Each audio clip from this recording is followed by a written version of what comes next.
Diyos, no?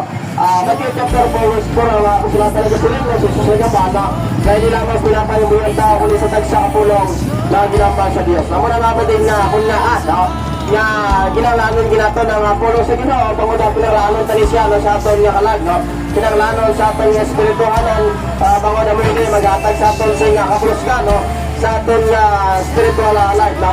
Amo na mga kapatid nga di lamang kita, no? Hasta sa magpapaniliwa, sa pagtrabaho, sa pagkilusyo, pagko sa mga tinguhaman kita lamang kanan mga kapatid ang pag-patro, no? Sa pulong sa Ginoo pamagi sa Biblia, no? Kaya man, bango na din atong may guluhan, kung ano ang kinutuyo, kung ano ang plano sa Diyos sa aton na pinabuhi, samtang nagkakabuhi kita. Tanda natin mga kapatid, wala kita gintugan sa Diyos, no? Sa paggamit sa siya kalibutan, no? Wala kita gintugan sa Diyos sa pag-trabaho lamang, wala kita gintugan sa Diyos para sa pag-negosyo, no?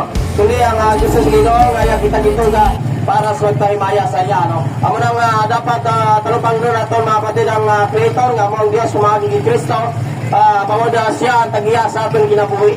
Wala kita sing dapat irason, no? Pag-abot nga gusto sa Ginoo, hampal siya mga pulong, pagagamiton niya ikaw, no? Dapat gamiton mo ang iyong kinabuhi sa pag-aalaga sa Diyos. Kaya nga man, no? Ikaw ang gintuga sa Diyos, hindi tao lang gintuga sa imo, hindi kundi ang Diyos pamagi kay Kristo. Amo na mga bating nga dapat natong talupang doon ang ginatawag nga manunuga o kung ang nagatuga sa aton ang mga Diyos dapat naton kaluyan ang atong ginabuhi, dapat naton talupang doon ang tagiya sa aton ginabuhi bangod siya, no? Ang dapat magbuot sa aton kung ano ang aton kung ano ang aton gamit o kung paano natin magamit ang aton kinabuhi, no? Kaya man pag-abot sa paghukom sa Diyos sa aton, no?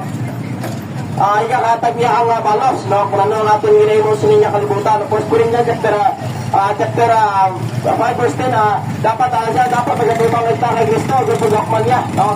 Pagkabatong kita sunod sa ating mga talbayo kung malain sa lakas ng pagkabuhi